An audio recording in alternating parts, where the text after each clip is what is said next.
지금 현재 지기현이가 한바탕 난리가 났으며 당시 충격 상황들에 대한 반전이 터졌습니다. 최악의 공범이 된 지기현, 이제 큰일 나게 생겼습니다. 동성산TV 좋아요, 구독, 알림은 큰 힘이 되겠습니다. 이제 지기현은 최악의 공범이 되었으며 반드시 트럼프 대통령의 철퇴를 맞게 될 것입니다. 윤석열 대통령 재판 당시 그가 보인 충격 상황들은 판사의 모습이 아니었으며 겁에 질린 자의 우스꽝스러운 모습이었습니다.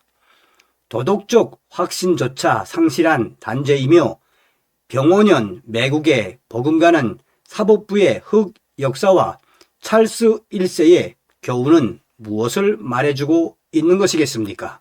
지기현 판사는 끔찍한 최후를 맞게 될 것입니다.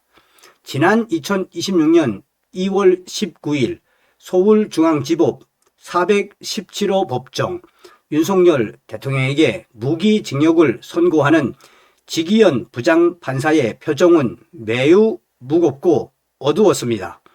겁에 질린 듯 얼굴은 검게 변했으며 그동안 재판에서 실실 쪼개던 그 모습도 완전히 사라진 충격적인 반전의 모습이었습니다.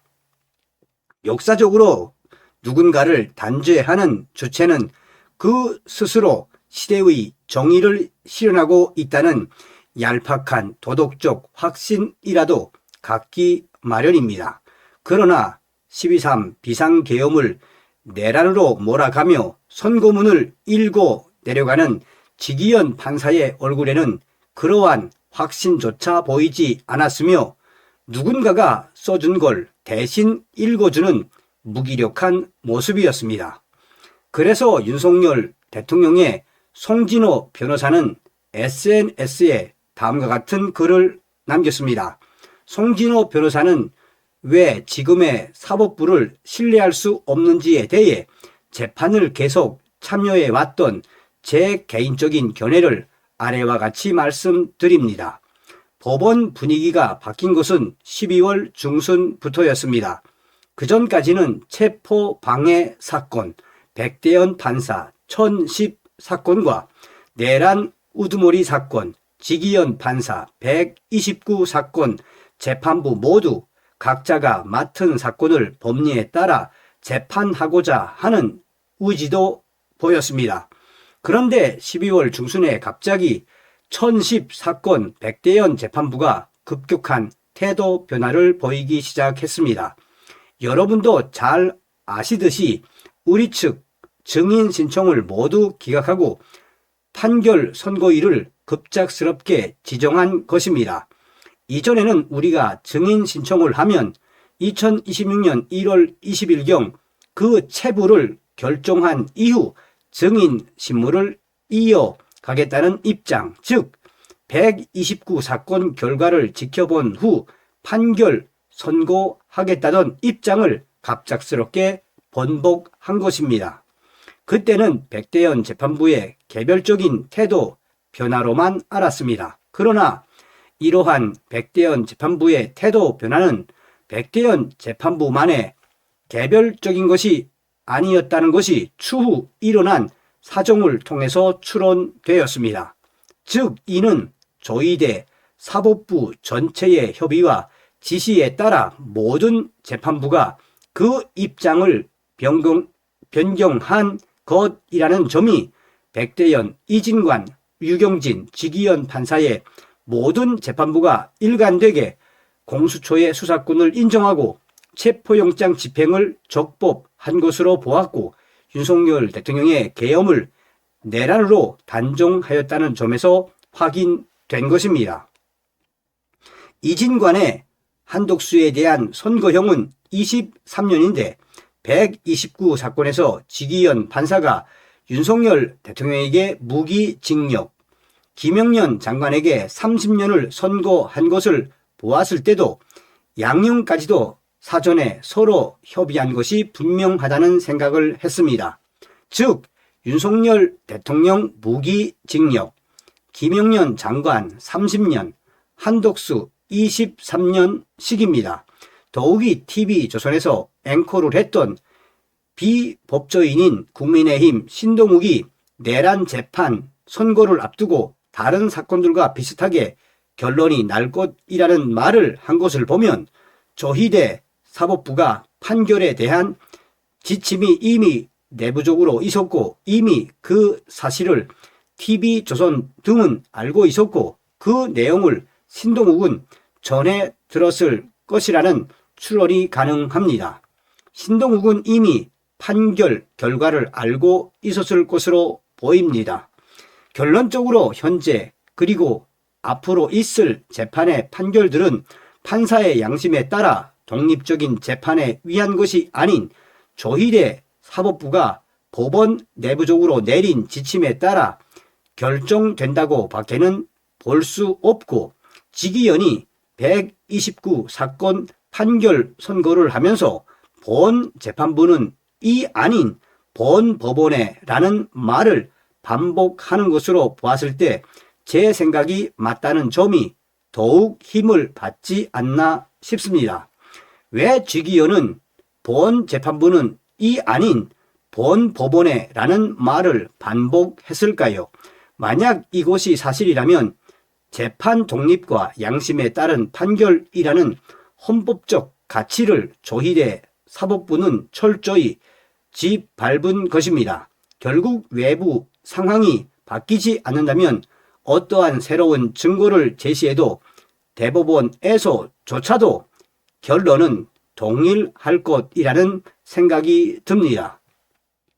생명을 바쳐 지켜왔던 우리나라의 자유민주주의와 국민주권이 형해화되고 국가의 모든 기능이 중국의 지배하에 놓이게 된 가장 큰 원인은 사법부에서 비롯되었습니다.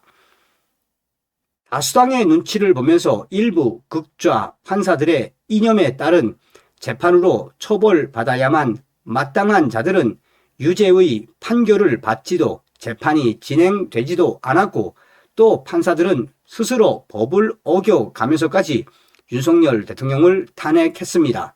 나머지 판사들은 이런 사법의 타락을 방관했습니다. 민주당 반국가 세력들에게 유리한 것은 없는 법도 해석으로 만들어 적용했고 자유 세력에게는 법에서 허용하는 것도 해석으로 배제했습니다. 그러나 이러한 점을 알면서도 윤석열 대통령님께서 재판을 통한 투쟁을 멈출 수 없는 것은 이 재판은 대통령님 개인만의 문제가 아닌 계엄 사무를 수행한 군인, 경찰, 국무위원 등이 모두 민주당의 내란 머리로 피해를 입고 있는 상황이기에 그들의 명예 회복을 위해서라도 재판을 포기할 수 없기 때문입니다. 대통령님이 재판을 포기한다면 그 즉시 부하들 등의 재판도 모두 유죄로 확정될 것이기 때문입니다. 예상컨대 앞으로 분명히 외부 상황은 바뀔 것이고 눈치 보기에 비겁한 조희대 사법부는 외부 상황이 변하면 창피함도 모르고 또다시 태도를 급변할 것입니다. 그때는 유죄가 다시 윤석열 대통령의 무죄가 될 것입니다.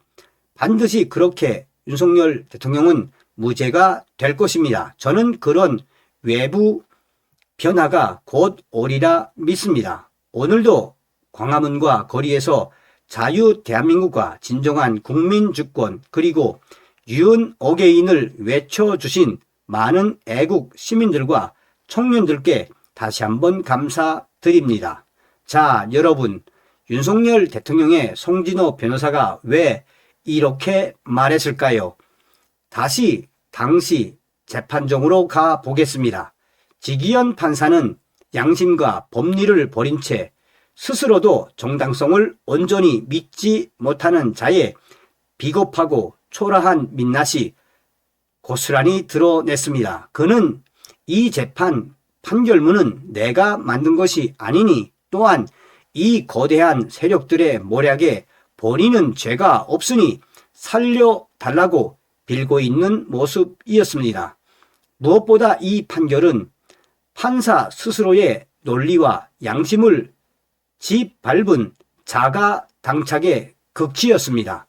지기현 판사는 윤석열 대통령에 대한 구속을 취소하며 법리적 신중함을 보였던 장본인이었습니다. 그랬던 그가 이제 와서 돌연 사형에 버금가는 무기징역을 선고했습니다.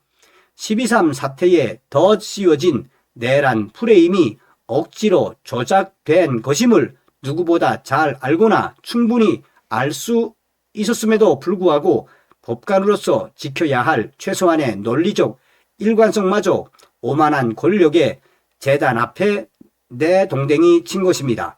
더욱 뼈 아픈 것은 진짜 위기를 외면한 사법부의 비겁한 침묵입니다. 지기현 판사는 대법원 재판연구관 시절부터 재검표 현장에서 쏟아져 나온 숱한 가짜 투표지들을 두 눈으로 목도했습니다. 대한민국 선거 관리 시스템이 얼마나 처참히 무너졌는지 선거관리위원회가 사실상 심각한 범죄 단체와 다름없이 전락했음을 속으로 깊이 인지하고 있었을 것입니다. 이 나라의 헌정 질서를 근본적으로 무너뜨린 진짜 내란의 본질은 물리적 충돌이 아니라 표심을 조작한 부정선거에 있습니다. 그럼에도 지기현 판사는 침묵을 택했습니다.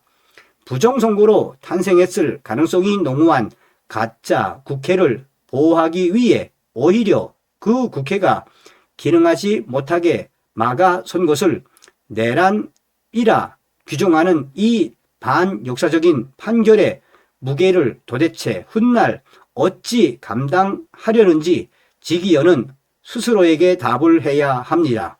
그의 판결은 우물한 개구리식의 편협함과 국제감각의 상실마저 여실히 드러냈습니다.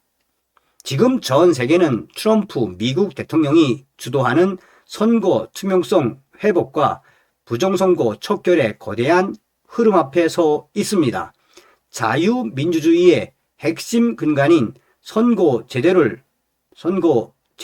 정화하려는 이 거대한 국제적 시대 정신을 완벽하게 상실한 채 오직 이재명 정권의 정치적 숙청 도구로 전락해버린 사법부의 현실이 개탄스러울 뿐입니다. 지기현 판사가 판결문에서 감히 찰스 1세의 역사를 언급한 것 역시 역사의 통시성을 잃은 지극히 단편적이고 자위적인 해석에 불과합니다. 1949년 잉글랜드 찰스 1세의 사형 집행 영장에 서명했던 59인의 재판관들은 자신들의 단죄가 영원히 정의일 줄 알았습니다. 그러나 권력에 기댄 정당성은 결코 연구하지 않았습니다. 불과 11년 뒤 찰스 2세가 즉위하자 그들은 부관 참시를 당하거나 평생을 쫓기는 신세가 되어 끔찍한 최후를 맞았습니다.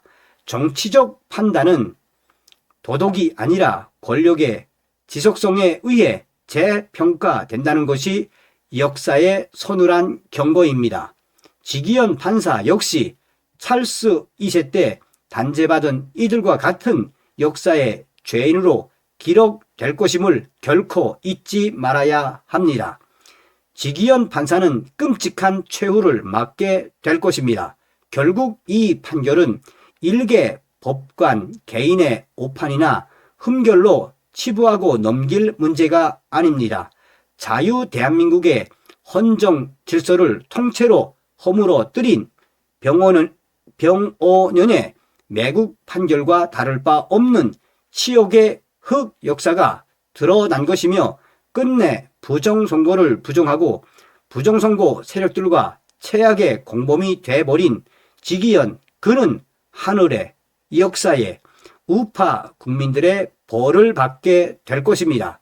물론 트럼프 대통령의 철퇴도 그는 받게 될 것입니다. 여러분들은 어떤 생각이 드십니까? 우리는 계속해서 2심도 남았고 3심까지 가지 않습니까? 우리는 계속해서 저 사법부를 압박을 해야 합니다. 다음 시간에 뵙겠습니다. 멸공.